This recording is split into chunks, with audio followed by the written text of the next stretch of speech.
오늘은 요한계시록 2강이고요. 1장 지난 시간에 요한계시록 전반적인 어떤 개론적으로 살펴봤다면 오늘은 이제 한 장씩 살펴볼 거예요. 그러면 1장부터 1장 1절을 보면 같이 읽고요. 예수 그리스도의 계시라 이는 하나님이 그에게 주사 반드시 속히 일어날 일들을 그 종들에게 보이시려고 그의 천사를 그 종 요한에게 보내어 알게 하신 것이라 이렇게 되어 있죠. 그러니까 요한계시록의 저자는 누구냐? 그러면 우리는 보통 요한이라고 하는데 사도 요한이라고 하는데 근데 계시록이 밝히고 있는 요한계시록의 진짜 저자는 누구냐 하면 1장 1절 맨 앞에 예수 그리스도의 계시라. 그러니까 요한계시록을 쓰신 분은 누구냐 하면 예수님. 그러니까 1장은 1장 1절이 얘기하는 게 뭐냐면 이제 계시록이 어떤 방향으로 어떻게 기록될 것이고 누구를 통해서 선포되는 말씀이며 어떤 내용이고 어떻게 전달될 것인가에 대해서 1장 1절이 말하고 있는 거야. 근데 예수 그리스도라는 단어는 이제 여기 보면 이 단어를 예수 그리스도라는 이 단어의 표현을 우리 보면은 그 영어나 이런 거면 격이 있잖아. 뭐 소유격, 뭐 목적격, 뭐 이런 거 있잖아. 근데 이 단어가 뭘로 기억됐냐면 소유격의 형태로 기록이 됐어. 그러면 이게 해석하면 어떻게 되냐면 예수님이 가지고 계시는 계시라는 뜻이 되는 거지. 이해되지? 그러니까 예수님이 가지고 계셔서 예수님으로부터 나오는 계시라는 뜻이고, 그런데 또 이 소유격은 또 어떻게도 번역이 될 수 있냐면 예수님에 대하여, 그러니까 예수님이 계시의 소유가 되는 거야. 계시라는 단어의 소유격이 돼서 예수에 대한 계시라는 뜻은 똑같은 말이지. 그러니까 예수 그리스도의 계시다라고 할 때 1장 1절에서 이 말은 계시가 예수님으로부터 왔고 그리고 그 내용이 예수님이다라는 걸 그 한 단어가 가리키고 있는 거지. 그러니까 요한계시록은 예수님께서 주시는 예수님에 대한 계시가 담긴 책이다. 이렇게 설명할 수 있는 거야. 그러면 요한계시록의 주제는 뭐야? 예수님이다. 이렇게 정리할 수 있는 거죠. 그래서 요한계시록을 우리가 읽을 때 예수님을 중심으로 기독론을 중심으로 해서 해석하고 살펴봐야 하는 거예요. 그래서 1번에 보면 예수님은 교재 보세요. 교재 1번에 예수님은 계시의 전달자인 동시에 계시를 주시는 분이다. 이렇게 돼 있지. 그러니까 계시를 주시는데 계시를 그냥 주시는 게 아니라 누구로부터 받아서 주시는데 누구로부터 받았다고 하냐면 이는 하나님이 그에게 주사. 하나님이 예수님께 계시를 주셨지. 그래서 그 계시를 받아서 전달을 하는데 누구를 통해서? 그의 천사를 통해서 누구한테? 그 종 요한에게 보내어 알게 하신 거. 그러니까 예수님이 천사를 통해 예수님에게 계시를 주었다는 거지. 그러면서 뭐라고 하시냐면 요한한테 기록하라 이렇게 명령하시기도 해. 뒤에 가서 11절에 보면 1장 11절 봐봐. 1장 11절 이르되 네가 보낸 것을 두루마리에 써서 에베소, 서버노, 버가모, 두아디라, 사대, 빌라델피아, 라오디게아 등 7교회에 보내라 이렇게 하잖아. 그러니까 예수님이 하시는 말씀을 기록해라, 써라라고 직접 명령하시기도 하지. 또 19절도 보면 예수님이 또 그런 명령을 하셔. 그러므로 네가 본 것과 지금 있는 일과 장차 될 일을 기록하라 이렇게. 그러니까 계시록에는 이 기록하라라는 말이 오토바이가 지나가네. 기록하라라는 말이 12번 나오는데 그 중에 9번이 예수님이 하시는 말씀이에요. 예수님이 기록하라라고 누구한테? 요한한테. 예수님이 계시를 주시고 계시의 내용도 되시고 그리고 계시를 전달하시기도 한다. 2번 요한계시록은 영광의 그리스도를 보여준다. 아까 이제 요한계시록의 중심이 예수님이라고 했는데 이제 살펴보게 될 12절부터 21절에 있는 묘사된 그 표현들은 예수님을 보여주는 거야. 영광스러우신 예수님을 묘사하는 표현들이야. 그리고 5장에 가면 이제 하나님의 보좌에 앉으신 어린 양, 그래서 예수님을 또 보좌에 앉으신 어린 양이라고 표현하고, 6장부터 16장까지는 예수님이 심판자로 등장하셔서 이 세상을 심판하시고 믿는 자들을 핍박했던 짐승의 무리들, 666을 짐승의 표를 받은 자들의 무리들을 심판하시는 내용이 6장부터 16장까지 나오고, 그리고 또 19장에 가서도 백마 타고 오셔서 진노의 포도주 즙을 밟고 모든 원수의 세력을 멸하시고 막 이런 심판자로 또 나오시면서, 요한계시록 내내 뭐가 선포되냐면 예수님이 승리하신다, 궁극적으로 승리하신다. 그래서 1장 8절에 보면 주 하나님이 이르시되, 나는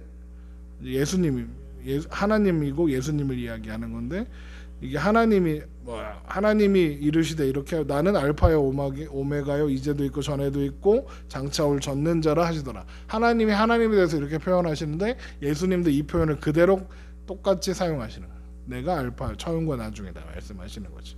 여기서 알파 오메가가 뭐냐면 영어로 말하면 A와 Z다 이런 뜻이에요. 그러니까 헬라어 알파벳이 이걸로 시작해서 오메가로 끝나. A는 똑같이 생겼는데 이게 그러니까 처음과 나중. 그리고 그러면 그게 예를 들어 알파벳이 꽉 차 있으니까 충만함 이런 것도 의미하고, 모든 존재 뭐 이런 의미이기도 하고 그런 거야. 그래서 아무튼 그래서 똑같이 하나님이 알파 오메가라고 하신 것을 예수님도 그대로 받아서 나도 알파 오메가다 하시는 거지. 예를 들면 22장 13절을 봐봐. 22장 13절, 계시록 22장 13절. 거기 보면 나는 알파와 오메가요, 처음과 마지막이요, 시작과 마침이라 이렇게 돼 있죠. 얘 문 잠겨서 못 올라오나 보다. 네. 여보세요? 네. 손님. 저희 금방 갈게요. 아 그래. 1층 비밀번호 알지? 네? 1층 비밀번호 알지? 네, 카톡 해주셔서 알고 있습니다. 아 그래요. 오세요. 네, 빨리 가겠습니다. 천천히 오세요. 네네. 부여. 흐름 끊겼잖아 이 자식아. 자 어디까지 했지? 22장 13절에 보면 나는 알파와 오메가의 처음과 마지막이라 시작과 마침이라. 아까 주 하나님이 할 때 하나님을 향해서 표현했던 그 표현이 이제 예수님이 그 표현을 똑같이 받으신다. 그러니까 예수님은 하나님이시다라는 걸 보여주는 거지. 그래서 요한계시록은 예수님이 우리의 구원자 되시는 분이시다. 그리고 그분께서 우리에게 계시해 주시는 책이다. 그런데 우리에게 주신다 그럴 때 우리는 어떤 존재들이냐 하면 예수님의 형제들이야. 형제 자매 자녀들이기도 하고, 동생이야. 예수님 동생. 그런 말 함부로 하시면 안 되는 거 아니에요? 히브리서 2장 11절 봐봐. 히브리서 2장 11절. 거룩하게 하시는 이와 거룩하게 함을 입은 자들이 다 한 근원에서 난지라. 그러므로 형제라 부르시기를 부끄러워하지 아니하셨다. 이거 예수님에 대한 이야기야. 우리한테 형제라고 하신다고. 나는 예수님 동생. 우리는 하나님의 자녀. 이렇게 되는 거지. 그러면 예수님이 우리를 위해서 주시는 계시가 어떤 막 우리를 두렵게 하고 막 무서움에 떨게 하는 그런 예언의 목록이겠느냐? 아니라는 얘기를 하는 거지. 자, 그런데 이제 한계가 하나 있어. 뭐냐면 이게 계시를 보는데 하나님이 이제 보여주시고 들려주시고 할 거 아니야? 근데 보낸 거를 요한이 온전한 문자와 어떤 언어로 표현하는 데는 한계가 있는 거야. 그러니까 예를 들어서 나린이가 한강대교에 대해서 설명해봐. 뭐 한강가 마포대교 가봤어? 양화대교 가봤어? 한강 가봤지? 한강에 대해서 설명해봐. 한강에 대해서 설명해봐. 그러면 뭐 강이 크고 뭐 엄청 커요. 얼마나 큰데? 엄청 커요. 얼마나 큰데? 이 도로만큼 커요. 뭐 이런 식으로 할 거 아니야. 그런데 그러니까 그러다가 어느 부분에 가면 이 말로 표현하는 문제 못해서 어떻게 말하냐면 가봐야 돼. 가보면 알아. 이렇게 하잖아. 그러니까 이게 무슨 말이냐면 직접 본 거를 말로 설명하는 데는 한계가 있어. 그러니까 예를 들어서 처음 보는 물건, 예를 들어서 난 UFO를 믿진 않지만 나린이가 UFO를 봤어. 정말로 봤어. UFO에 대해서 설명해봐. 처음 본 거야. 나는 그거를 본 적도 없어. 그걸 설명해야 돼. 어떻게 설명해? 그러니까 못하잖아. 어떻게 할 거냐면 접시처럼 생겼어요. 뭐 이렇게 할 거 아니야. 막말로 비행 접시 같은 거 보면 UFO를 봤다. 뭐 로켓처럼 생겼다. 뭐 당근처럼 생겼다. 막 이렇게 설명할 거 아니야. 그러니까 요한도 마찬가지야. 요한도 자기가 사용하는 언어와 문화와 그 문자 안에 갇혀 있잖아. 요한은 하나님이 아니야. 사람이라고. 그러니까 언어로 표현하는데 한계가 있지. 그래갖고 요한계시록에는 어떤 말이 나오냐면 어떤 단어가 많이 나오냐면 뭐뭐 같은 것 이런 표현이 많이 나와. 예를 들어 8장 8절 봐봐. 요한계시록 8장 8절. 8장 8절. 8장 8절 보면 둘째 천사가 나팔을 부니 불붙는 큰 산과 같은 것 이렇게 하잖아. 불붙는 큰 산. 그럼 이제 뭐야? 화산인가? 근데 이게 화산이라고 할 수 없는 게 요한이 화산을 몰랐을까? 화산을 알았으면 그냥 화산이라고 했겠지. 근데 불붙는 산. 그래갖고 이거를 지금 이제 막 이 성경 이상하게 해석하는 사람들이 뭐 원자력 발전소다. 그게 이제 폭발하는 거다. 막 이제 그렇게 해석하기도 하고 막 그런단 말이지. 그러니까 이런 표현들이 되게 많이 나와. 하나만 더 보자. 9장 7절. 9장 7절 보면 황충들의 모양은 전쟁을 위하여 준비한 말들 같대. 그러니까 황충이 나타났는데 말 같은 모양이야. 말 같은 곤충이 어디 있어? 그렇잖아. 그러니까 그럼 그리고 거기 보면 금 같은 관 비슷한 것을 썼대. 그러니까 요한도 그런 한계 속에 있는 거야. 그러니까 요한은 자신의 언어로 어떻게 설명할 수 없는 환상을 봤어. 계시를 받고 음성을 들었단 말이야. 그러니까 그거를 자기의 언어로 어떻게든 설명해 보려고 최대한 애를 써서 설명해 갖고 기록한 거야. 하나님이 막 도와주셨겠지. 어떻게 기록하라고. 그래서 기록한 거야. 그러면 그걸 읽는 우리는 어떨까? 더 이해를 못 하겠지. 야, 이게 뭐야? 막 이렇게. 그러니까 물론 모든 것을 완벽하게 이해하지 못했다. 뜨거? 모든 것을 완벽하게 이해할 수 없다. 이렇다고 답답해할 필요도 없어. 그냥 어렴풋이라도 알아들으면 되는 거지. 어떤 방향으로 말씀하시는 거야. 오히려 다 안다. 다 풀었다. 그러면 그게 이상한 거지. 지가 뭔데? 요한 머릿속에 들어갔어? 그런데 신천지나 뭐 안상호증이나 이렇게 요한계시록으로 장난치는 이단들은 자기가 그 의미를 다 안다는 거지. 그래서 뭐 이거는 뭐 이 황충은 뭐고 뭐 여기 짐승은 교회고 뭐 거기 이긴 자는 지고 이렇게 좋은 건 지가 다 해. 그러니까 요한계시록에 좋은 게 나온다. 그럼 다 이만이야. 신천지식으로 해석하면. 안 좋은 게 나온다. 그럼 기존 교회, 기존 목사들이 다 안 좋은 거야. 그런 식으로 풀어. 그러니까 요한계시록 100% 다 이해했다. 나는 요한계시록에 나오는 내용을 나오는 그 표현들을 다 뭔지 안다. 이렇게 말하면 이단이야. 요한도 자기가 설명을 못해서 비유적으로 뭐뭐 같은 거 같았어. 이렇게 뭐뭐 같은 느낌이어서 이렇게 표현을 했는데 그걸 지가 어떻게 알고 그걸 봤다고 그래. 이해되지? 자, 2번 누가 누구에게 전하는 편지인가? 우리 아까 1장 1절에서 봤지? 하나님께서 예수님께 주셨고 예수님은 천사에게 주셨고 천사는 요한에게 주셨고 요한은 그걸 기록해서 어디로 보내? 7 교회에게 보냈지. 7 교회는 1차적으로는 1세기 당시 소아시아에 있었던 7 교회를 가리켜. 2차적으로는 이제 모든 교회. 예수님이 처음 오셨을 때부터 다시 오실 때까지. 그걸 이제 초림부터 재림까지 오시는 모든 교회들을 상징. 이거 잠시 후에 일곱 교회는 예수님의 피를 통해서 하나님을 위한 나라와 제사장이 된 성도들 의미하는 거예요. 자, 성부와 거기 보면 이제 내용이 무엇인가? 1번 이제 한 절씩 볼 거야. 내용은 무엇인가? 1장 1절 반드시 일어날 일이야. 우리가 뭔가 해서 이루어야 하는 일이 아니라 하나님께서 반드시 속히 이루실 일이야. 4장 1절 봐봐.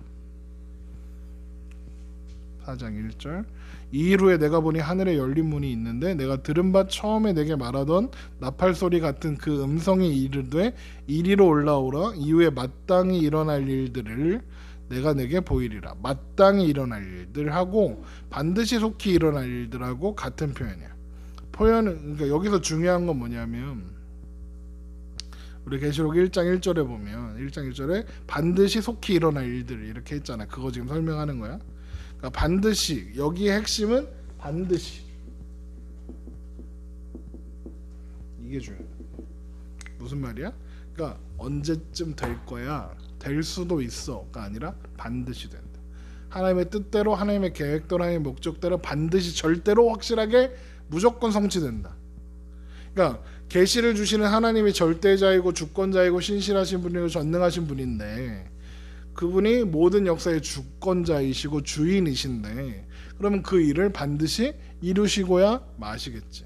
그러니까 우연히 어떻게 생기는 일이 아니라 영원 전부터 하나님이 계획하시고 하나님의 섭리 가운데 말씀하신 것이다. 그 이런 것이. 두 번째는 속히 일어날 일들. 속히 일어날 일이 뭐냐면 두 가지 의미가 있는데 곧 일어난다. 그리고 갑자기 일어난다. 이런 뜻을 가져. 그러니까 이제 임박했다 이거지. 멀지 않았다. 그러니까 약간 이제 이런 이 곧 속히는 이제 걱정하지 말아라, 두려워하지 말아라 이런 의미를 이런 걸 설명하고자 할 때 속히 온다 이렇게 표현하는 거지. 그래서 거기 작은 박스 안에 교재에 보면 예언의 증도들은 어린 양의 승리로 이미 나타나기 시작했고 가증한 신성모독의 극도에 달하고 그리고 인자의 오심이 바로 가까이 있다. 구원의 역사를 보면 요한의 계시록에 언급된 색깔들이 이미 일어나기 시작했고 마지막 완성을 기다리고 있다. 그러니까 이미 시작된 예수님이 오셨을 때부터 이미 시작되었고 그리고 이제 예수님이 다시 오시는 것으로 이루어질 거라는 것이. 그리고 그래서 1장 19절에 보면 이런 말씀이 있어. 1장 19절 보세요. 그러므로 네가 본 것과 지금 있는 일과 장차 될 일을 기록하라. 그러니까 세 가지를 기록하라고 하지.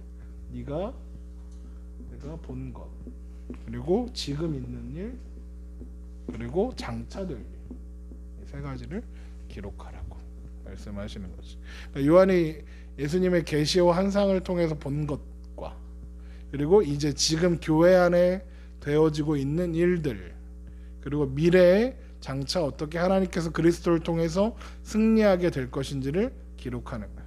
그러니까 지금 있는 일은 지금 1세기 성경에 기록되고 있는 지금 1세기 소아시아의 7교회들에게 일어나고 있는 일들이고 또 지금은 우리가 살아가고 있는 지금 요한계시록 읽고 있는 우리가 살아가고 있는 지금이기도 하지. 그러니까 모든 세대들 안에 교회 안에서 일어나는 지금 있는 일 모든 것을 표현하는 거고 장차 될 일은 이제 과거와 현재와 미래의 주권자이신 하나님께서 그 아들 예수님을 통해서 반드시 행하실 일이 어떻게 나타날 것인가에 대한 이야기인 거지.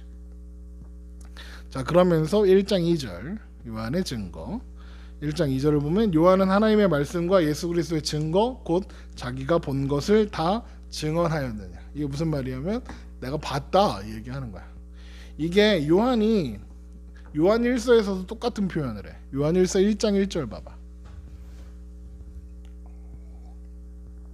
요한 1서 1장 1절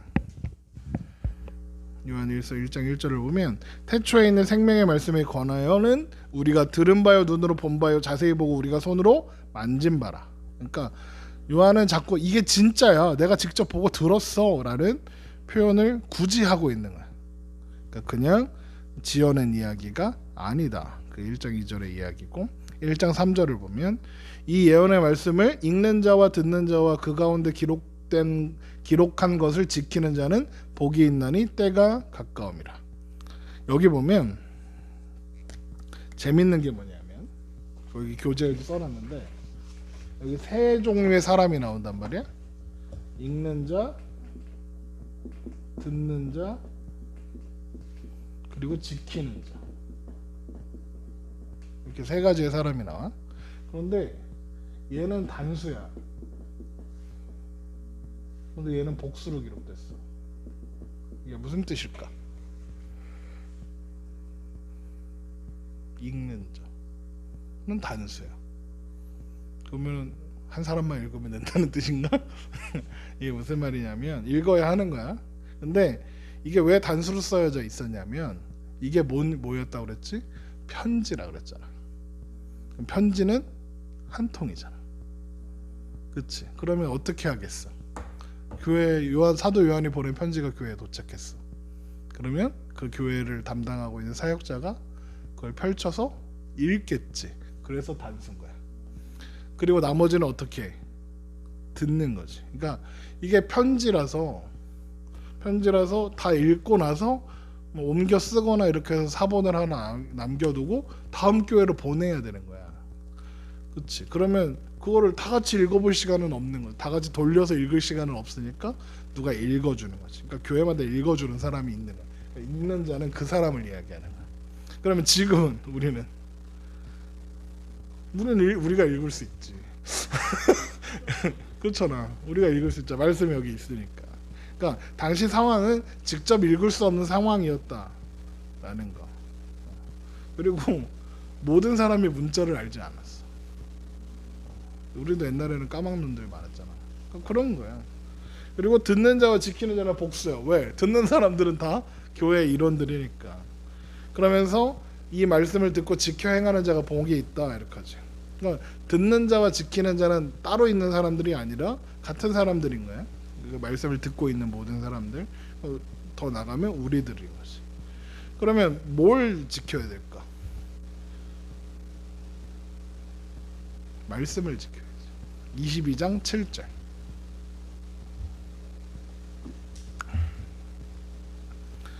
22장 7절. 보라 내가 속히 오리니 이 두루마리의 예언의 말씀을 지키는 자는 복이 있으며.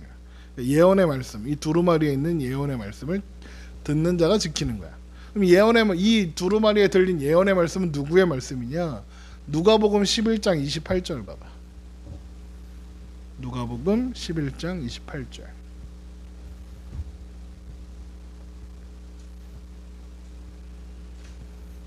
누가복음 11장 28절.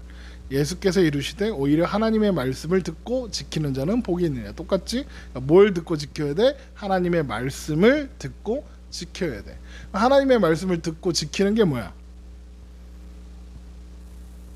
요한복음 6장 40절.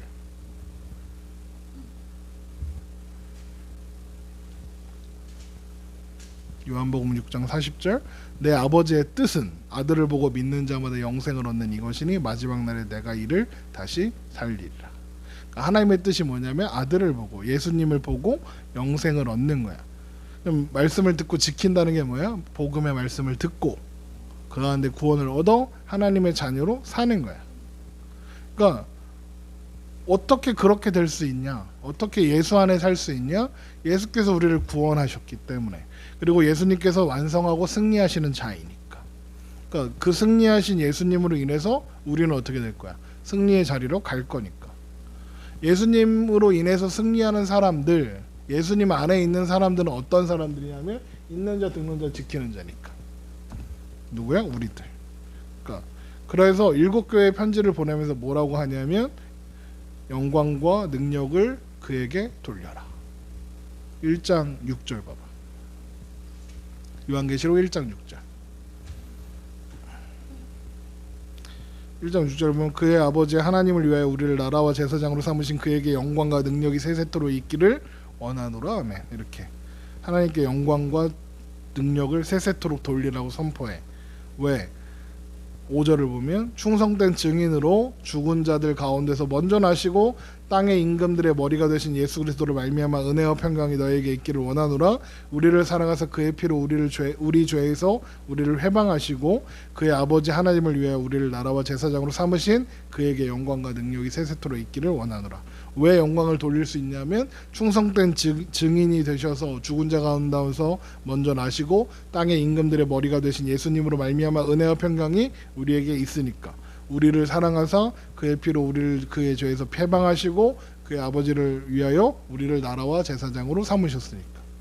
예수님이 우리를 그렇게 하셨으니까 우리는 하나님께 영광 돌릴 수 있는 거고, 그래서 그 영광 돌릴 수 있는 존재들은 뭐 하고 있어? 읽는 자, 듣는 자, 지키는 자지. 그래서 이 사람들은 복이 있는 거예요. 이해되죠? 왜 복된가? 때가 가까우니라. 왜 복되냐? 거기 보면 1장 3절을 보면 이 예언의 말씀을 읽는 자와 듣는 자와 그 가운데 기록한 것을 지키는 자는 복이 있나니 때가 가까웠다 이렇게 했잖아. 그런데 때가 가까우니라 라고 있나니 때가 가까움이라 요 사이에 뭐가 지금 한글 성경에는 뭐가 이렇게 생략됐냐면 왜냐하면 이라는 단어. 그러니까 헬라어로는 이런 단어가 있거든. 이게 왜냐하면이라고 하는 단어야. 근데 빼도 해석이 되니까 그렇게 해석했겠지. 그런데 왜냐하면 하니까 의미가 확 달라지는 거야. 왜 지키는 자는 복이 있냐? 때가 가깝기 때문에. 때가 가까우니까. 헬라어에 시간을 가리키는 때, 그럼 우리는 때 그러면 이게 시간을 가리키는 단어는 그냥 하나잖아, 때. 그런데 이 헬라어에는 때가 두 개가 있어. 시간을 가리키는 두 개가 있어. 카이로스라는 단어랑 크로노스라는 단어로 때를 나눠. 시간을 나눠. 카이로스는 하나님의 시간이에요. 섭리적인 시간이고, 크로노스는 그냥 일반적인 시간. 우리가 보통 사용하는 그런 시간을 의미하는 거지. 물론 두 단어를 같은 뜻으로 사용하기도 해. 그런데 때가 가깝다, 이거는 시기가 임박했다라는 뜻이기도 하지만 더 정확하게는 하나님의 주권과 하나님의 섭리하심이 강조되는 시간을 의미하는 거예요. 그러니까 무슨 말이냐면 때가 가깝다 이 말은 뭐냐면 우리가 하나님의 시간 안에 있기 때문이다 이런 뜻이면서 하나님의 시간이 우리에게 있다. 그러니까 예수님이 오신 이후로 우리는 매일 마지막을 살고 있다, 내가 이런 말을 한 적이 있었는데 옛날에 우리는 하나님의 시간 안에 있기 때문에 그게 가능한 거예요. 우리가 예수님을 믿고 또 하나님의 나라와 제사장이 된 게 왜 복이냐? 하나님의 시간 안에 우리가 있기 때문에. 하나님의 시간 안에 있어서 그 시간의 시작과 마침이 예수 그리스도니까. 1장 7절 봐봐. 볼지어다 그가 구름 타고 오시리라. 각 사람의 눈이 그를 보겠고 그를 찌른 자도 그들을 볼 것이요 땅에 있는 모든 족속이 그로 말미암아 애곡하리니 그러하리라. 아멘. 주 하나님이 이르시되 나는 알파와 오메가, 이제도 있고 전에도 있었고 장차 올 자요 전능한 자라 하시더라. 왜? 그러니까 하나님의 때에 있다는 거. 하나님께서 알파와 오메가, 시간의 처음과 나중이 되시니까. 그러니까 지금 우리가 힘든 거, 지금 우리가 고난당하는 거, 지금 우리가 고통당하고 있는 거 다 하나님의 전능하심 안에서 무너질 거니까. 거기 박스에 있는 거 나중에 읽어보시고요. 요 내용은 이제 3번은 계시록에 나오는 7가지 복 이렇게 해서 내가 써놨는데 7가지 복 해서 써놨는데 이거는 이제 그 내용들은 이제 해당 장에 가서 더 구체적으로 살펴볼 거고, 그냥 이런 게 있구나. 7가지 복이 말씀을 듣고 말씀을 읽고 듣고 지키는 자의 복, 그게 이제 1장 3절에 있는 거고, 또 14장 13절에 주 안에서 죽는 자는 이런 복이 있다. 또 16장에 가면 재림을 소망하고 깨어 자기의 옷을 지켜 벌거벗고 다니지 않고 부끄러움을 보이지 않는 자의 복이 있다. 하나님의 혼인잔치에 청함 받은 자들의 복이 있다. 그리고 첫째 부활에 참여한 자가 복이 있다. 말씀을 지키는 자가 복이 있다. 자기 두루마리를 빠는 자가 복이 있다. 이렇게 해서 쭉쭉쭉 7가지 복을 설명하고 있어. 요거는 이제 나중에 하나하나 다 살펴볼 수 있을 거예요. 반가워요. 거기 앉으시고 교재 주세요. 성경책은 저 뒤에서 가져와도 되고 가져왔으면 꺼내면 되고. 자, 1장 4절을 계속 보겠습니다. 1장 4절.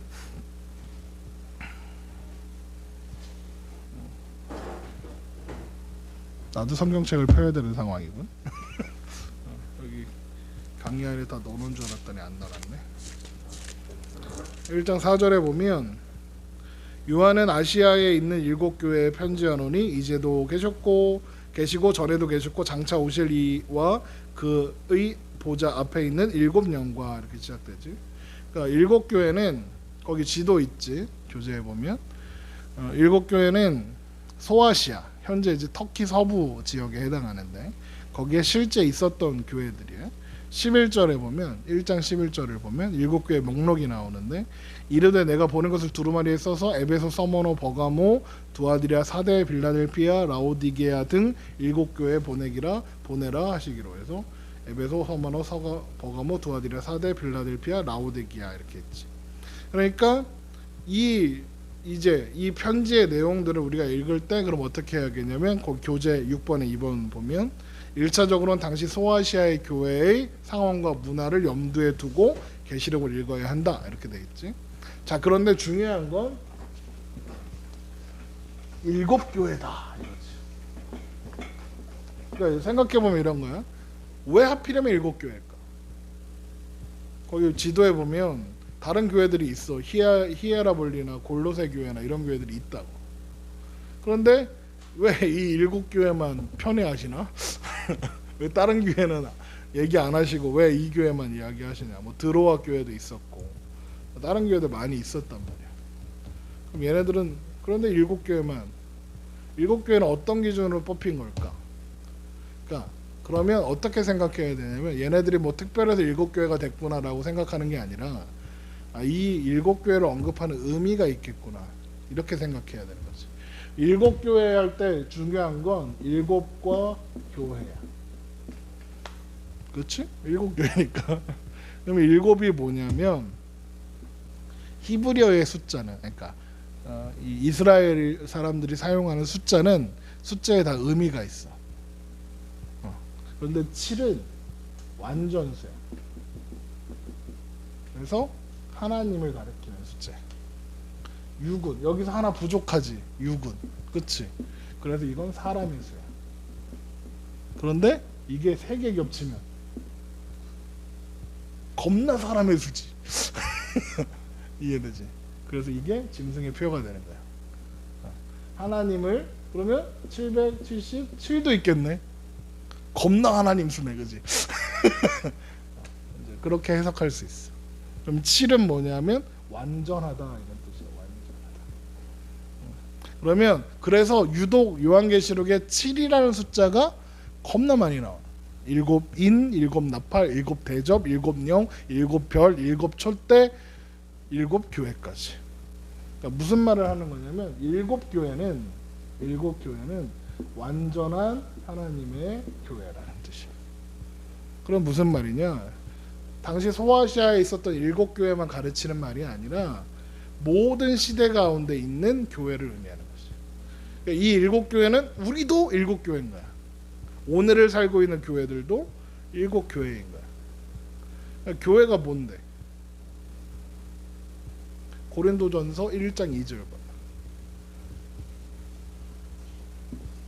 고린도전서 1장 2절.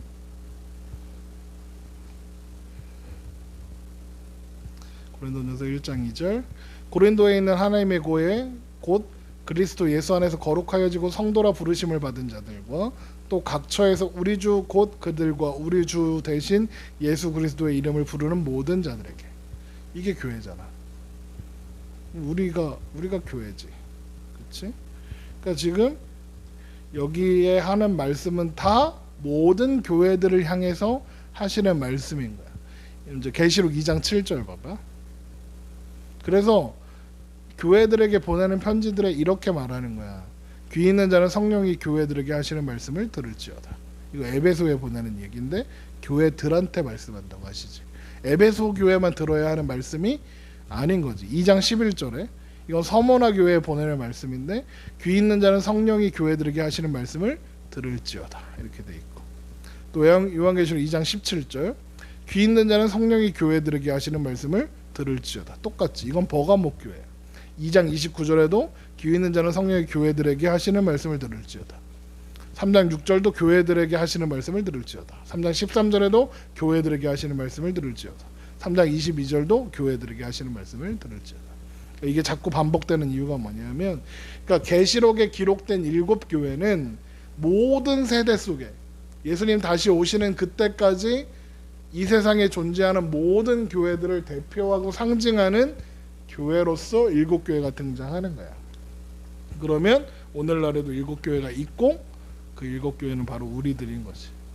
그런데 그 교회들은 문제가 있지. 연약하고 실패할 거야. 왜? 초대교회 지금 여기 소아시아에 있는 1세기에 소아시아에 있었던 교회들도 맨날 실패해. 맨날 혼나. 그러면 그런 문제들을, 그런 연약함을 해결할 방법이 있을까? 없어요. 그러면 이제 망하는 거지. 있지. 1장 20절 봐봐.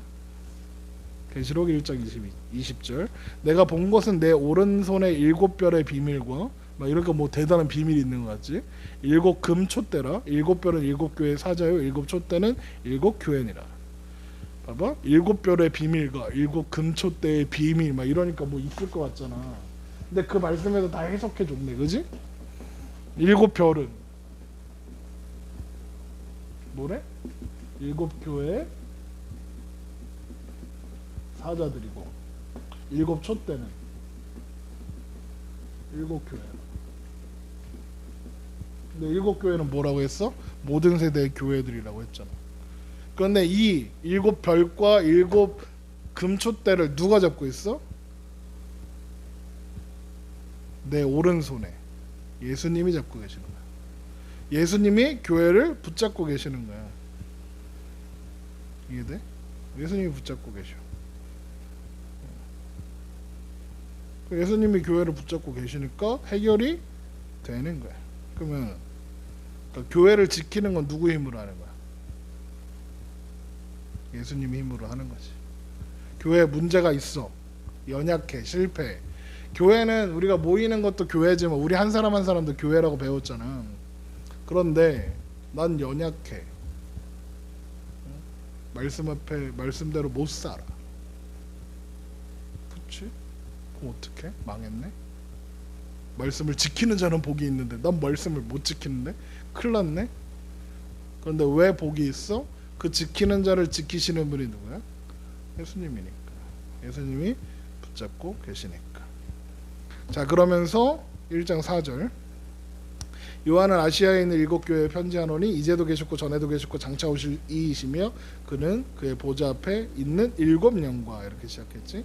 이제도 계셨고 전에도 계셨고 장차 오실 이는 주권자 되시는 성부 하나님을 의미하는 거야. 그러니까 여기서 장차 오실 이는 재림 얘기하는 게 아니라 지금도 계셨고 전에도 계셨고 앞으로 계시다, 앞으로도 계실 분이란 뜻이야. 물론 예수님이 하나님이시니까 다시 오실 거지. 장차 오실 분이니까. 그러니까 하나님은 예수님하고 동일한 속성을 가졌으니까.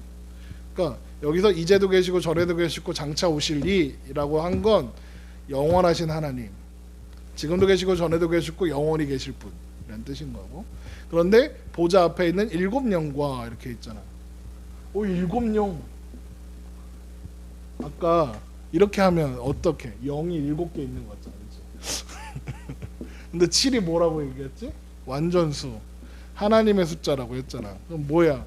하나님의 영이란 뜻이겠지. 그럼 하나님의 영이 뭐야? 성령님이잖아. 그렇지? 그러니까 성령님의 이름이 성경에 7개 나와. 이사야 11장 2절 보세요. 거기 교재에 써놓긴 했는데 이사야 11장 2절 거기 보면 그 위에 여호와의 영, 여호와의 영 하면 이거 성령님이야. 그런데 지혜와 총명의 영이요 모략과 재능의 영, 지혜와 총명의 영이요 모략과 재능의 영이요 지식과 여호와를 경외하는 영이니, 이렇게 돼 있지. 6개인데 여호와의 영도 성령이니까 7개지. 하나님의 이름, 성령님의 7가지 이름이 거기에 나오고 있는 거예요. 그러니까 그런데 스가랴 4장 6절 봐봐.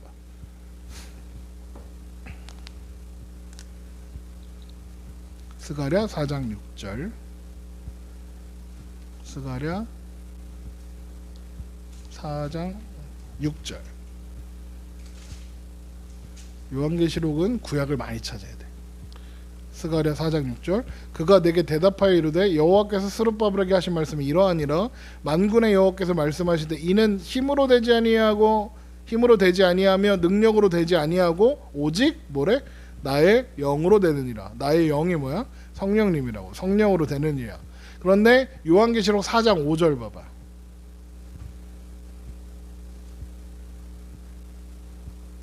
요한계시록 4장 5절. 보좌로부터 번개와 음성과 우레소리가 나고 보좌 앞에 켠 등불 7이 있으니 이는 하나님의 7영이라. 그래서 이 스가랴에 있는 말씀하고 이제 이게 성전 짓고 막 이러는 말씀인데, 이 7 촛대는 7 교회고 촛대에 켜진 등불은 7 영인데 7 영은 하나님의 7 영이래. 이해됐어? 하나님의 7 영은 뭐야? 성령님이랬지. 그러니까 교회를 비추는 빛은 누가 비추시는 거야? 성령님이 비추시는 거야. 그 얘기하는 거고. 그런데 1.5절. 그러니까 지금 성부 성령 나왔지? 그럼 주인공은 언제 나와? 맨 마지막에 나와. 1.5절. 계시록 1.5절.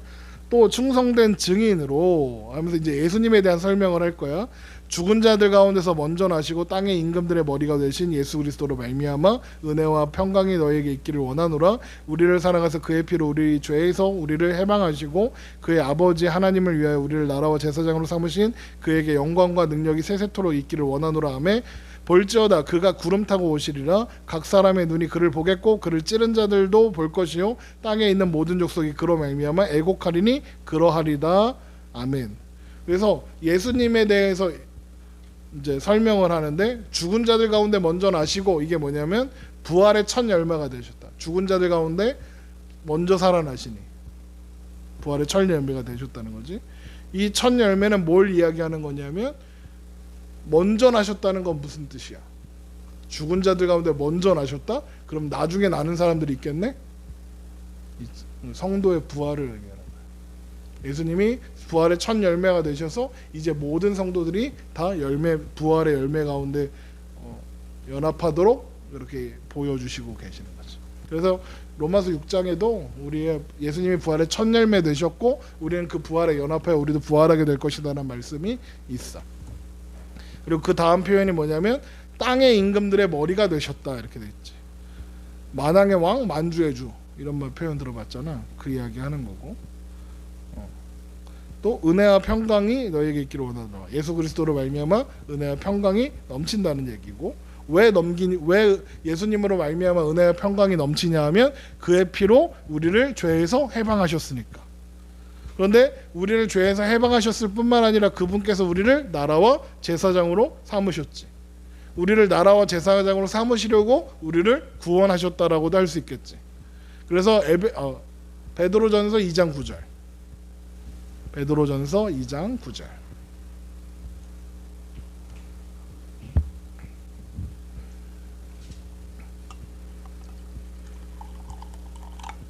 거기 보면 그러나 너희는 택하신 족속의 왕같은 제사장들이요 거룩한 나라요 그의 소유가 된 백성이니 이는 너희를 어두운 데서 불러내어 그의 기이한 빛에 들어가게 하신 이의 아름다운 덕을 선포하게 하려 하심이라. 나라와 제사장 삼으셨다는 게 이 얘기야. 똑같지? 그리고 볼지어다 그가 구름 타고 오시리라. 승천하신 그리스도가 심판주로 다시 재림하신다.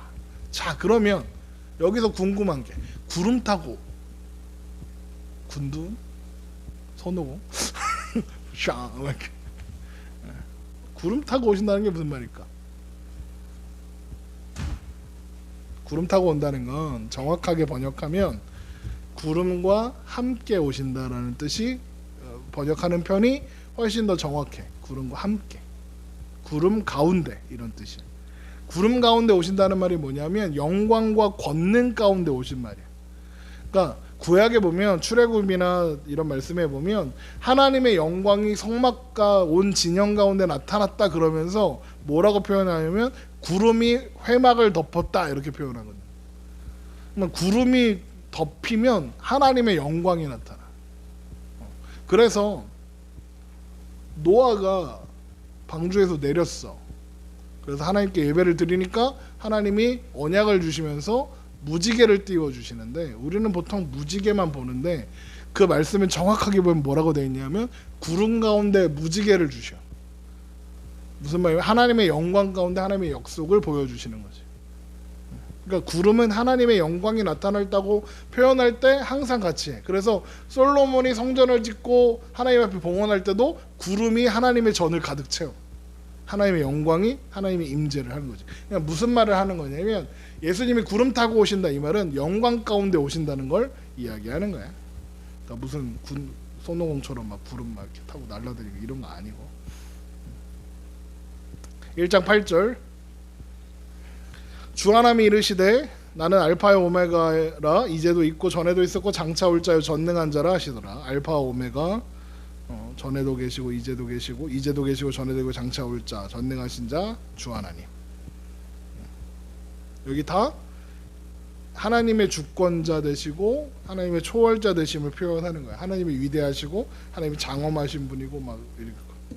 그래서 알파와 오메가는 이사야 44장이나 이런 말씀들에서 처음과 나중에 그러니까 역사의 주관자 되시고 아까 카이로스 하나님의 시간 가운데 모든 존재들이 매여 있다는 거죠. 하나님이 역사의 주관자 되시고 주권자 되신다는 거고 그게 이제 이제도 계시고 전에도 계시고 장차 오실 분 아까 설명했고 영원하신 하나님이고 그런 전능하신 분이에요.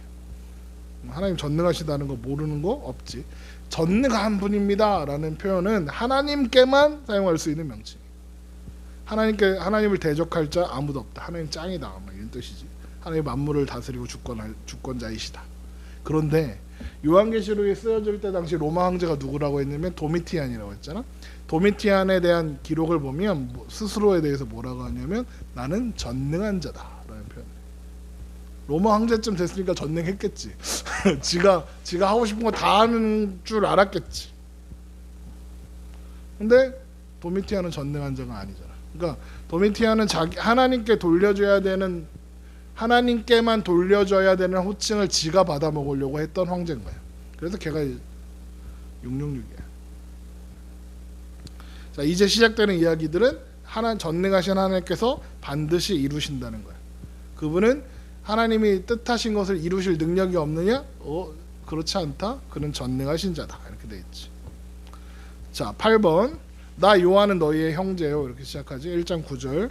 나 요한은 너희의 형제요 예수의 환난과 나라와 참음에 동참하는 자라 하나님의 말씀과 예수를 증언하였으므로 말미암아 밤모라 하는 섬에 있더니 형제 사랑의 사도 요한. 나야. 그러니까 사도 요한은 그냥 예수님이 말씀하시면 그냥 이렇게 적는 게 아니라 교회와 성도들을 사랑하는 마음으로 함께 고난 가운데 있는 예수의 환난과 나라와 참음에 동참하는 자다라고 표현하고 있는 거지.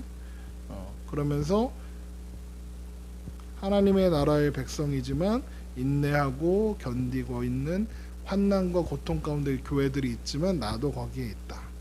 고통당하는 이유가 뭐냐 하면 하나님의 말씀과 예수를 증언하였기 때문에. 그러니까 요한과 성도들, 교회들이 당하는 환난은 예수의 증인으로서 당하는 어려움인 거지. 골로새서 1장 24절 한번 볼래?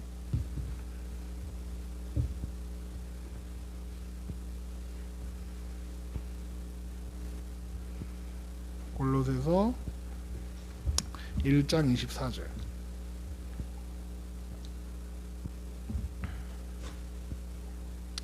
여기 보면 나는 이제 너희를 위하여 받는 괴로움을 기뻐하고 그리스도의 남은 고난을 그의 몸된 교회를 위하여 내 육체에 채우노라 이렇게 돼 있잖아. 근데 여기에서 사람들이 이해하기 어려워하는 말씀이 뭐냐면 그리스도의 남은 고난이라는 표현이야. 그리스도의 남은 고난이 뭐야? 십자가의 고난이 부족하다는 뜻인가? 그런 거 당연히 아니겠지. 이게 뭐냐? 사도행전 9장 3절. 사도행전 9장 3절. 거기 보면 예수님이 바울한테 나타나셔서 하시는 말씀인데 이런 말씀을 하셔. 사도행전 9장 3절.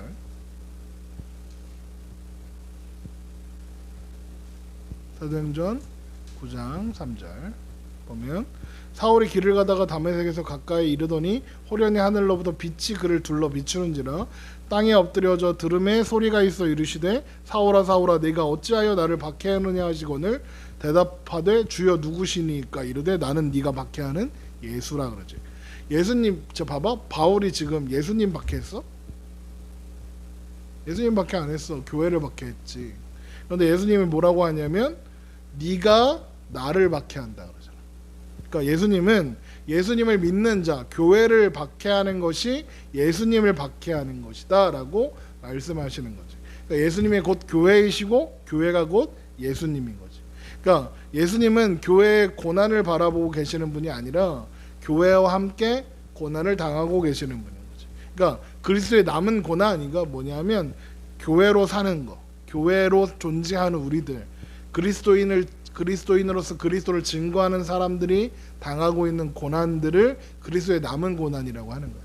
그러니까 예수님은 지금 교회로서 우리와 함께 고난에 함께하고 계시는 그 이야기를 하는 거지. 그러면서 반모섬에 있다라고 이야기하지. 사도 요한은 반모섬에 유배를 와 있어. 사도 요한이 반모섬에서 18개월 동안 유배 생활을 했고 96년에 AD 96년에 에베소로 귀환을 했고 그리고 거기서 죽은 걸로 알려져 있는데 반모섬에서 요한은 채석장에서 일을 했고 반모섬이 이제 화산섬이라서 대리석 같은 거 그런 거 돌하고 바위만 잔뜩 있고 그런 곳이었지. 인간이 살아나갈 소망이 없는 그런 곳. 바로 그곳에서 하나님의 이야기가 기록되고 있는 거지. 생각해봐. 그러면 낮에 하루 종일 광산에서 막 돌 캐고 막 그거 잘 못하면 막 할아버지가 막 책짓도 맞고 막 이랬을 거 아니야. 그런데 그런 환경 속에서 요한계시록이라는 성경이 되게 정교하고 놀라운 이런 책이 기록될 수 있었던 이유가 뭘까? 어떻게 그게 가능했을까? 이 책이 사도 요한이 쓴 책이 아니라 하나님이 성령께서 도우셔서 쓴 책이라는 거지. 그래서 1장 10절에 주의 날에 내가 성령에 감동되어 내 뒤에 나는 나팔 소리 같은 큰 음성을 들었다. 요한계시록 1장 10절에 내가 성령에 감동되어 이 책을 썼다 이렇게 하는 거예요. 자, 요한계시록 1장 11절. 그래서 아까 이제 계속 여러 번 했지만 큰 음성이 있어서 돌아보니까 이르시되 네가 누가 그러시면 예수님이 말씀하시는 거야. 이르시되 네가 보낸 것을 두루마리에 써서 에베소, 서마나, 버가모, 두아디라, 사대, 빌라델피아, 라오디게아 등 7교회에 보내라 하시기로 했어.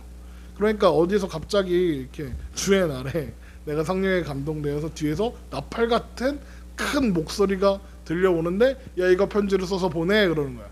그러면 요한이 제일 먼저 하는 반응은 뭘까? 뭐야 이거잖아. 뜬금없이 소리가 들려오니까. 그래서 12절에 몸을 돌이켜 나에게 말한 음성을 알아보려고 돌이킬 때 이렇게 되는 거야. 그렇지? 7 금촛대를 보게 되지. 7 촛대 사이에 인자 같은 이가 발에 끌리는 옷을 입고 가슴에 금띠를 띠고 그의 머리와 털에 희기가 흰 양털 같고 눈 같으며 그의 눈은 불꽃 같고 그의 발은 풀무불에 단련한 빛난 주석 같고 그의 음성은 맑은 물소리 많은 물소리와 같으며 그의 오른손에 7뼈리 있고 그의 입에서 좌우에 날선 검이 나오고 그 얼굴은 해가 힘있게 비치는 것 같더라.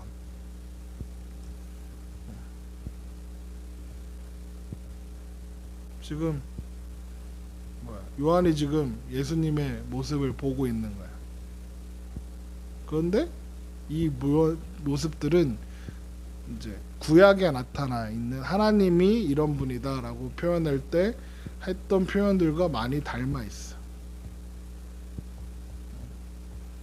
그래서 예를 들면 어디 갔냐? 지금 1장 14절에 보면 이 그 1장 14절부터 16절에 읽었던 말씀이 다니엘서 7장 9절에 가면 똑같이 나와. 다니엘서 7장 9절. 다니엘서 7장 9절. 다니엘서 7장 9절. 내가 보니 왕자가 놓이고 옛적부터 항상 계신 이가 자정하셨는데, 이거 누구겠어? 하나님이지. 그의 옷은 희기가 눈 같고 그의 머리털은 깨끗한 양의 털 같고 그의 보좌는 불꽃이요 그의 바퀴는 타오르는 불이며, 이렇게 시작하지. 지금 요한계시록하고 똑같은 표현들이 이렇게 겹쳐서 표현되고 있는 거지. 그랬더니 요한이 어떻게 하냐면, 그러니까 그런 인자가 일곱 촛대 가운데 인자가 왔다리 갔다리 하는 걸 보고 그 형체를 보니까 요한이 제일 먼저 한 일이 뭐냐면 엎드리는 거야. 1장 17절 봐. 내가 볼 때에 그의 발 앞에 엎드려서 죽은 자 같이 되매 그가 오른손으로 내게 얹고 이르시되 두려워하지 말라 나는 처음이요 마지막이라, 이렇게 하시는 거죠. 봐봐, 요한은 어떤 제자였냐면 예수님의 12제자 중에 베드로를 포함해서 베드로와 함께 최애 제자였어. 그리고 요한은, 베드로는 튀었잖아, 예수님 십자가 못 박힐 때. 요한은 예수님 십자가 못 박힐 때 그 자리에 있던 사람이야. 게다가 예수님이 마리아, 어머니 마리아를 요한한테 부탁해. 그 정도로 예수님하고 요한은 친밀한 사이였다. 베스트 프렌드였다고. 그런데 지금 요한이 지금 승천하신 예수님을, 그 환상을 보는데 그 반응이 어떻게 했냐면 죽은 자처럼 그 발 아래 엎드린 거야. 왜? 이건 하나님이거든. 구약의 하나님이 죄인된 인간을 대면하면 인간은 죽어. 그래서 구름 가운데 하나님이 임하시는 이유가 뭐냐면 못 보게 하려고. 죽으니까. 그러니까 지금 요한이 예수님인 걸 확인하자마자 엎드릴 수밖에 없는 이유가 뭐냐면 그가 감히 쳐다볼 수도 없는 하나님이시다라는 것을 보여주는 거예요. 그러니까 하나님의 사람들은 하나님을 대면하면서 하나님의 거룩하신과 영광스러운 그 위엄 앞에서 두렵고 떨림으로 서 있을 수밖에 없는 거예요. 그랬더니 예수님이 뭐라 그래? 두려워하지 말라 그러시는 거지. 자, 1장 12절 봐봐. 몸을 돌이켜 나에게 말한 음성을 알아보고 돌이킬 때 일곱 금촛대를 보았는데, 일곱 금촛대는 일곱 교회지. 아까 1장 20절에 1장 20절 보면 내가 본 것은 내 오른손에 일곱 별의 비밀과 또 일곱 금촛대라. 일곱 별은 일곱 교회의 사자요 일곱 촛대는 일곱 교회니라. 그러니까 교회는 촛대이고 어두운 세상에서 빛을 밝혀야 되고, 일곱 촛대는 이제 성막에 있는 일곱 촛대가 뭐냐면, 성막에 가면 촛대가 있는데 그 촛대가 어떻게 생겼냐면 이렇게 생겼어. 그래서 짝대기가 일곱 개. 이게 일곱 촛대. 순금으로 만든 등잔대. 이 등잔대는 항상 켜져 있어야 돼. 불이 꺼지면 안 돼. 그래서 항상 성막 안을 비추어야 돼. 이게 뭘 의미하냐면 교회. 근데 이 등대가 교회라잖아. 교회의 빛은 꺼지면 안 돼. 그러면 이 교회의 빛을 계속 비추려면 어떻게 해야 돼? 성령의 능력으로 해야 되는 거예요. 4장 2절 봐봐. 스가랴서 4장 2절. 스가랴서 4장 2절. 스가랴서 4장 2절. 스가랴서 4장 2절. 그가 내게 묻되 내가 무엇을 보느냐. 내가 대답하되 내가 보니 순금 등잔대가 있는데 그 위에 기름 그릇이 있고 또 그 기름 그릇 위에 일곱 등잔이 있으며 그 기름 그릇 위에 있는 등잔을 위해서 무슨 말하기 연습하는 것 같네. 일곱 관이 있고 그 등잔대 곁에 두 감람나무가 있는데 하나는 그 기름 그릇 오른쪽에 있고 하나는 그 오른쪽 왼쪽에 있나이다 하고 내게 말하는 천사에게 물어 이르되 내 주여 이것들이 무엇이니까 하니 내게 말하는 천사가 대답하여 이르되 내가 이것들이 무엇인지 알지 못하느냐 하므로 내가 대답하되 내 주여 내가 알지 못하나이다 하니 그가 내게 대답하여 이르되 여호와께서 스룹바벨에게 하신 말씀이 이러하니라. 만군의 여호와께서 말씀하시되 이는 힘으로 되지 아니하며 능력으로 되지 아니하고 오직 나의 영으로 되니라. 이게 무슨 말이냐면 지금 스가랴가 환상을 보는데 거기에 7 등잔이 있는 거야. 그런데 그 7 등잔이 뭡니까? 라고 물어봤더니 하나님의 영으로 된다 이러는 거야. 이게 무슨 말이냐면 7 등잔인 교회가 어떻게 빛을 빌 수 있냐면 힘으로 되는 게 아니라 능력으로 되는 것이 아니라 하나님의 영 성령 가운데 되는 거야. 그런데 그 7 촛대 가운데 교회 사이에 예수님이 거닐고 계시는 거야. 그런데 그분이 7 별을 붙잡고 7 촛대로 거니신대. 2장 1절 봐봐. 요한계시록 2장 1절. 요한계시록 2장 1절. 에베소 교회의 사자에게 편지하라. 오른손에 7 별을 붙잡고 7 금 촛대 사이를 거니시는 이가 이르시되. 이렇게 시작하지. 이게 무슨 말이냐? 예수님이 교회의 주인이라는 거야. 예수님이 교회를 예수님의 피값으로 사셨지. 그래서 우리는 예수님은 교회를 사랑하시고 교회의 주권자 되시며 교회의 머리 되시고 이런 거 많이 배웠지. 자, 그런데 그 7 촛대 가운데 계시는 분이 인자 같은 이가 서 있다 그러잖아. 인자 같은 이가 뭐냐면 사람 같은 사람 이런 뜻이야. 인자 같은 이. 그러니까 사람 같은 모양으로 거기에 있는 거야. 자, 그러면서 이제 그리스도에 대한 모사가 시작돼. 거기 보면 촛대 사이에 인자 같은 이가 있는데 뭐라고 했냐면 발에 끌리는 옷을 입고 긴 옷을 입고 가슴에 금띠를 했대. 발에 끌리는 긴 옷은 이제 당시에 높은 사람들만 입는 옷이야. 그러니까 원피스인데 이렇게 질질 끌리는 거 있잖아. 이렇게 그 뭘 상상하면 되냐면 왕이나 이런 사람들이 그 유럽 그 왕이라 이런 사람들이 보면 옷을 이렇게 가는데 괜히 뒤에 그 망토 같은 거 겁나 길게 해서 질질 끌고 가잖아. 그거 상상하면 돼. 그거야. 그러니까 하나님의 이 거룩한 옷자락이 지금 이렇게 가고 있다. 이걸 상징하는 거야. 거기 교재에 보면 하나님의 성전에 거룩한 옷자락이 가득하였듯 하나님의 거룩과 영광스러움을 상징하는 표현이다. 이렇게 해놨지. 그러니까 이 옷은 그리고 제사장의 의복이기도 해. 제사장이 입는 옷, 이렇게 끌리는 옷. 그 옷을 얘기하는데 예수님이 대제사장이시다. 히브리서가 이야기하고 있는 거지. 그런데 가슴에 두른 금띠, 이것도 왕이 하는 거야. 제사장이 또 금띠를 둘러. 그러니까 이게 뭘 얘기해? 왕 대신 하나님을 의미하는 표현인 거지. 그러니까 그 앞에 서는 자가 어떻게 되냐면 죽은 자 같이 돼. 다니엘서 10장 5절 보세요.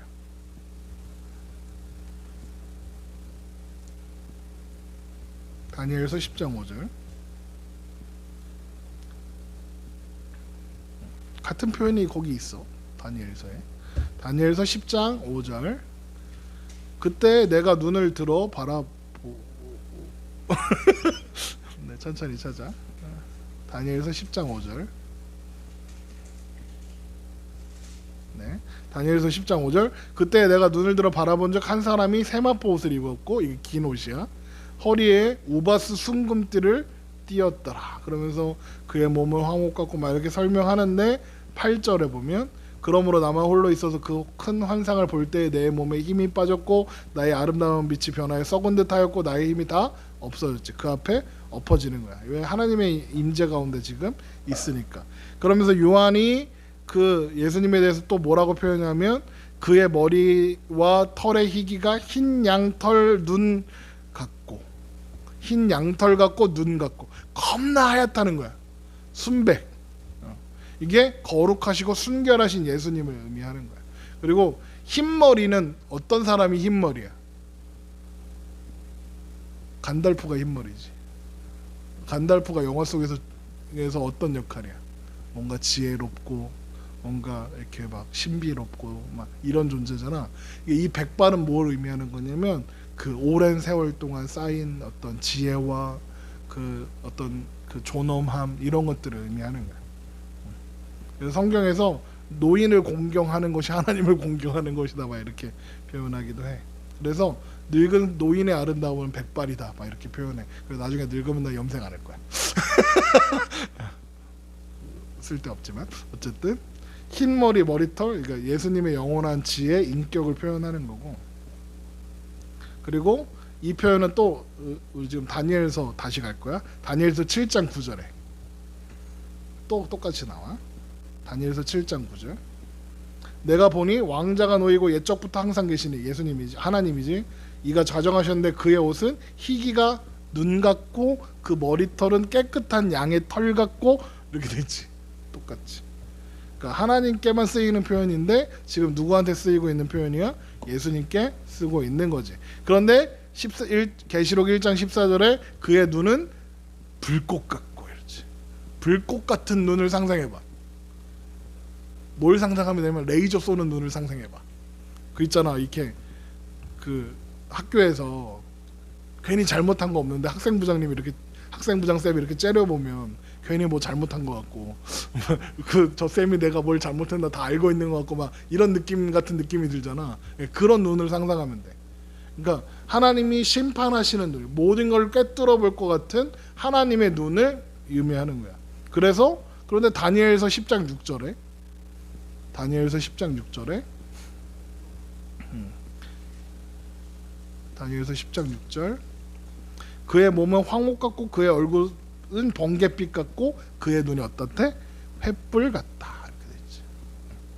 계속 똑같은 표현이 다니엘서에 나오고 있네. 자 그리고 계시록 1장 15절에 그의 발은 풀무불에 단련한 빛난 주석 같대.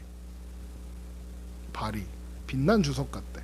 빛난 주석이 뭐냐면 그러니까 빛나는 이게 이렇게 뭐가 반짝반짝 거리는 거야. 금속성의 물체를 가리키는 거야. 그런데 다니엘서 10장 6절에 아까 봤던 10장 6절에 보면 그의 눈은 횃불 같고 다음에 그의 팔과 발은 빛난 놋과 같다 이렇게 했잖아. 같은 표현이야. 빛난 옷. 그러니까 그 황동 알아? 황동? 청동 이런 거. 그 굴인데 이렇게 그 다른 걸 확장하고 좀 단단하게 만거 그 청동기 뭐 이런 거 할 때 근데 그거를 바짝바짝하게 하면 겁나 반짝반짝 빛나면서 뭔가 이게 굴이 안 같고 막 약간 금 같기도 하면서 막 그런 거 있잖아. 그런 거예요. 그러니까 뭔가 그러니까 이 표현은 그런데 지금 다니엘서를 보니까 이 표현이 누구한테 쓰여지는 표현이냐면 하나님한테 쓰여지는 거지. 그러니까 이게 불꽃 같은 눈과 연결되면 불꽃 같은 눈을 가지신 이가 주석과 같은 발로 밟으면 어떻게 될까? 주석 같은 발, 반짝반짝 빛나는 금속성 발로 밟는다고 생각하면 어떻게 되겠어? 완전 터지겠지. 심판의 발을 그냥. 자, 그런데 1장 15절 주석 같은 발 해놓고 그의 음성은 많은 물소리와 같대. 그러니까 지금 이게 뭘 상상하면 되냐면 막 이렇게 큰 계곡 같은데 막 이렇게 물이 우렁차게 막 이게 쏟아지고 있는 폭포 같은데 앞에 서면 막 물소리가 크게 들리잖아. 그 소리 같은 거야. 하나님의 그 음성이 그 소리 같다는 거야. 그래서 이 말씀은 어디 나오냐? 에스겔서 1장 24절. 에스겔서 1장 24절. 그래서 내가 그 요한계시록을 처음 시작할 때 뭐라고 했냐면 다니엘, 에스겔은 요한계시록을 해석하는데 반드시 필수적인 성경이라고 했잖아. 그래서 그런 거야. 계속 나와. 1장 24절. 에스겔서 겔이라고 돼 있어. 겔. 자주 찾는 성경이 아니라서 어려울 수 있어. 에스겔서 되게 재밌어. 요한계시록급으로 재밌어. 왜냐면 이상한 거 많이 나오거든. UFO도 나오고 외계인도 나오고. 에스겔서 1장 24절.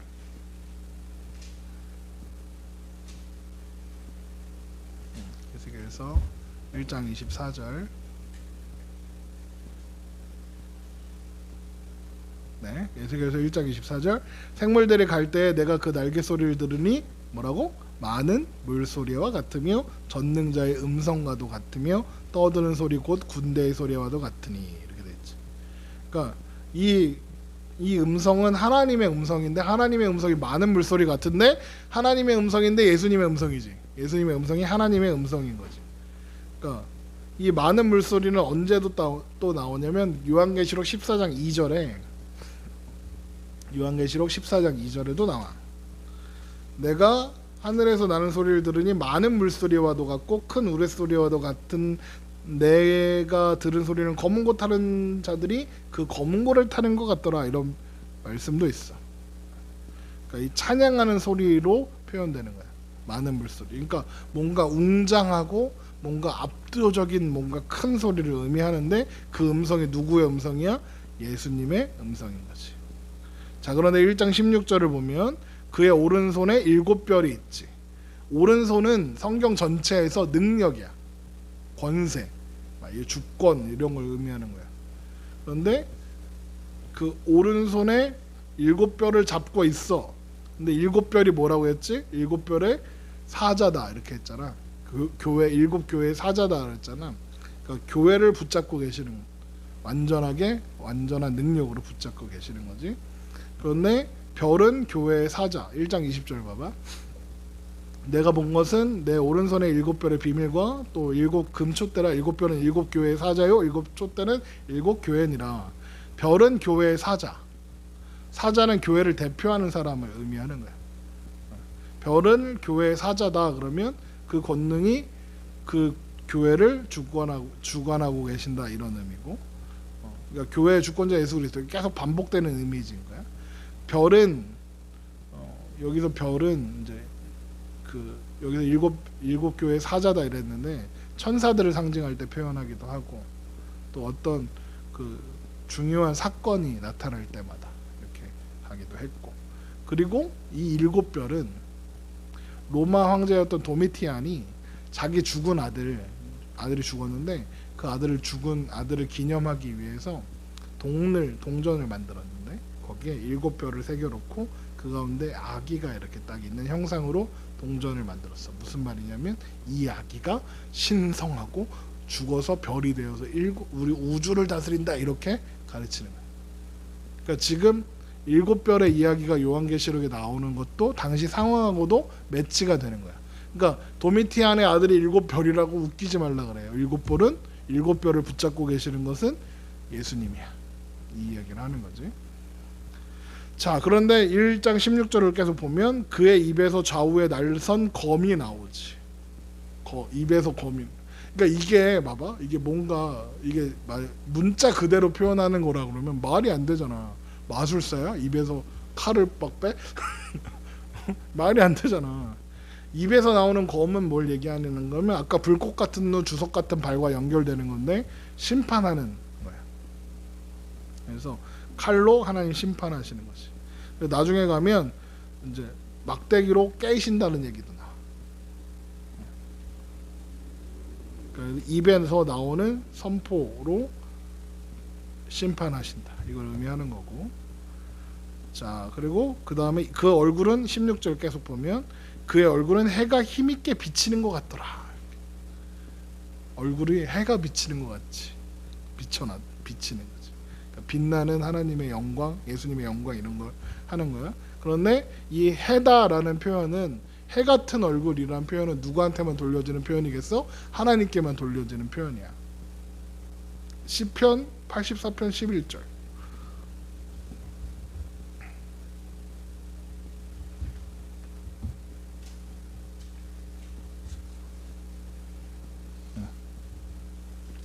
시편 84편 11절. 여호와 하나님은 해요 방패이시라. 여호와께서 은혜와 영화를 주시면 정직하게 행하는 자에게 좋은 것을 아끼지 아니할 것입니다. 이렇게. 그러면서 또 이사야 60장 19절. 이사야 60장 19절.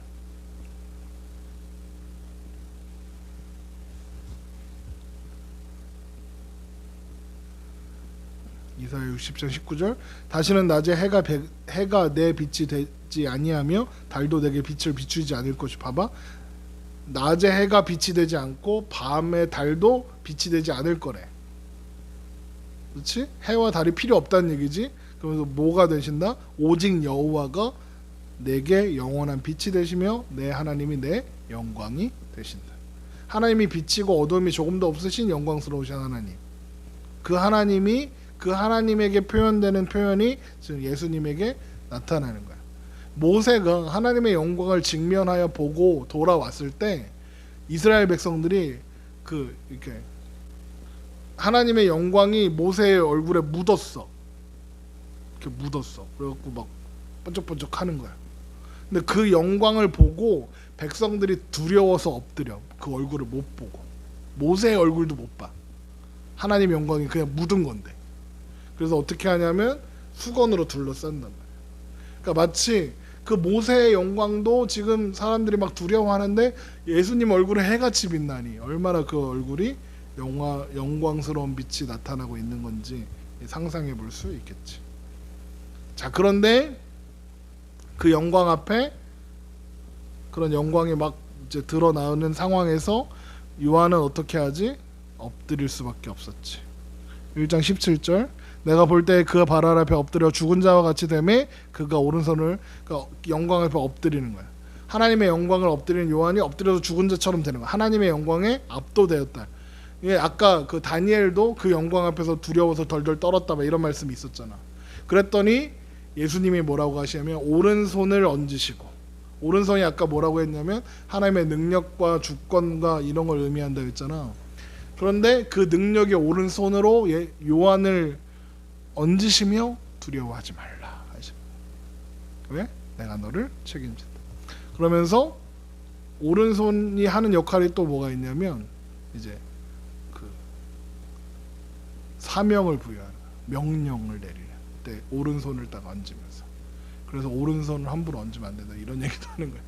그래서 아브라함이 이삭을 축복할 때 오른손을 얹어서 축복하는 거고, 이삭이 야곱을 축복할 때도 오른손을 하는 거고, 야곱이 요셉의 아들들을 축복하려고 했더니 오른손에 동생 왼손에 형을 놓고 하려니까 아버지 얘가 장자예요, 오른손에다가 얘 장자한테 오른손을 얹으세요 그랬더니 그 자리를 바꿔 앉혀놨더니 야곱이 이렇게 해갖고 하는, 이렇게 오른손이 권능이 있는 거야.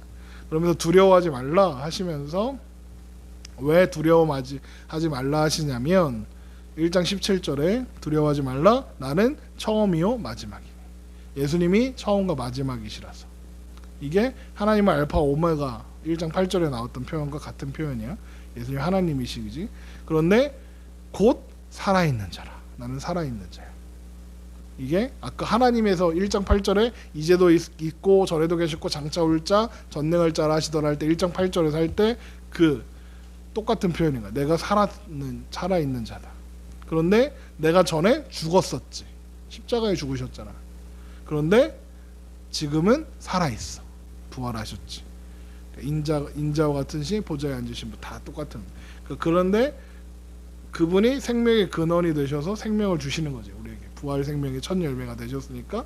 그런데 볼지어다 이제 세세토록 살아있어 하나님이, 예수님이. 근데 뭘 가지셨어? 사망과 음부의 열쇠를 가졌노니. 사망과 음부의 열쇠를 가졌대. 예수님께 열쇠를 가졌다는 말이 뭐냐? 모든 주권과 권세와 능력을 가지셨다는 거지. 그래서 예수님이 이제 시작하시면 이 사망과 음부의 열쇠로 사망과 음부의 문을 열면 거기에 누가 떨어져 죽겠어? 예수님을 믿지 않는 자들, 불신자들, 하나님을 두려워하지 않던 자들이 거기 빠져 죽겠지. 그러면 이 말씀은 사망과 음부의 열쇠가 지금 예수님께 붙잡혀 있다. 이 말은 뭘 의미하냐면 불신자들은 이 말씀에 한없는 두려운 말씀이 되어야 하는 거야. 그런데 반대로 사망과 음부의 열쇠를 예수님이 붙잡고 계신다는 말씀은 하나님의 자녀들에게는 위로가 되지. 오히려 마태복음 10장 28절 한번 봐봐. 마태복음 10장 28절.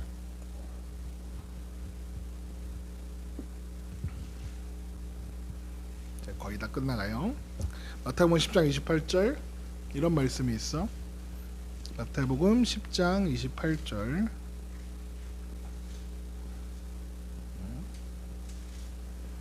몸은 죽여도 영혼은 능히 죽이지 못하는 자들을 두려워하지 말고 오직 몸과 영혼을 능히 지옥에 멸할 수 있는 이를 두려워라. 누구야? 예수님이지.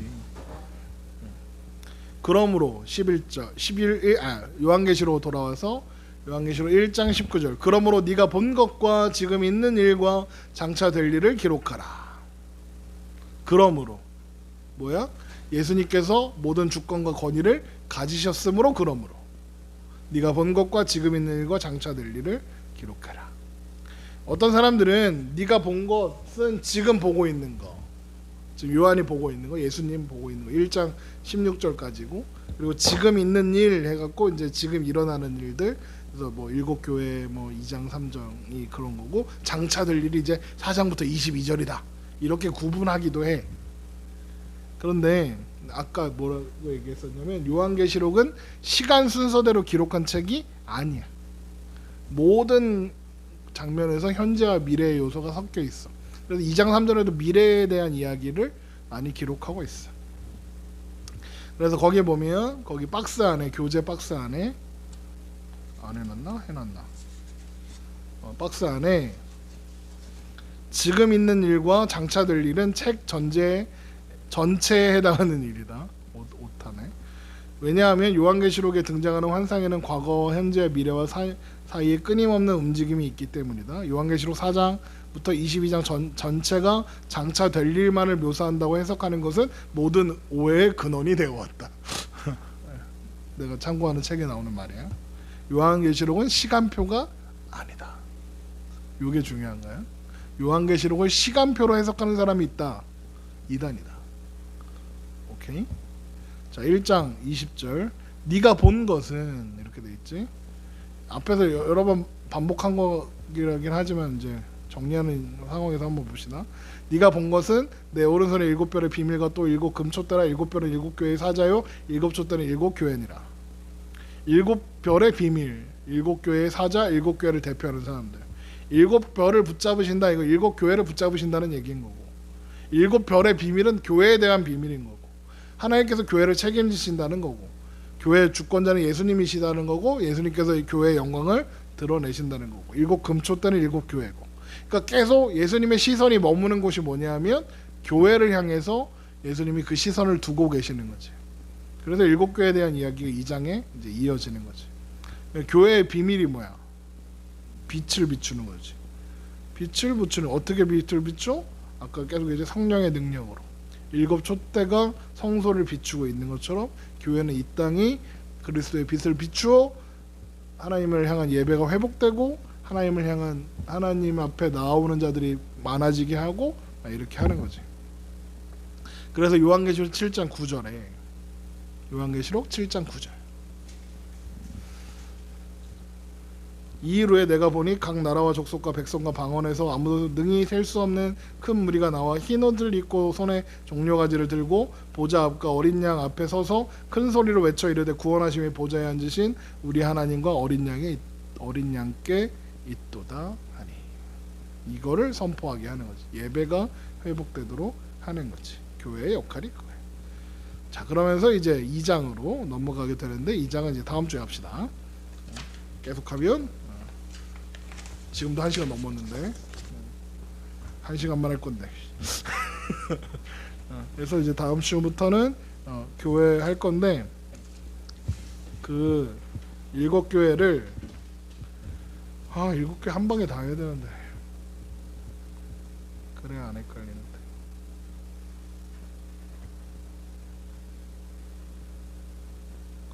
너무 길어.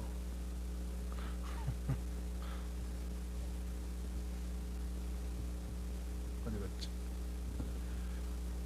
7교회.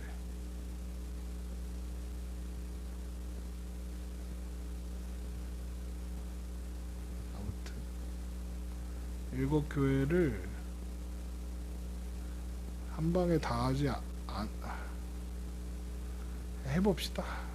해보고 한 방에 다 할 수 있으면 한 방에 다 하고, 못하면 그냥 잘라서 하고. 한 방에 못할 가능성이 높아. 그래서 아마 2장이 4개고 3장이 3개일 거거든.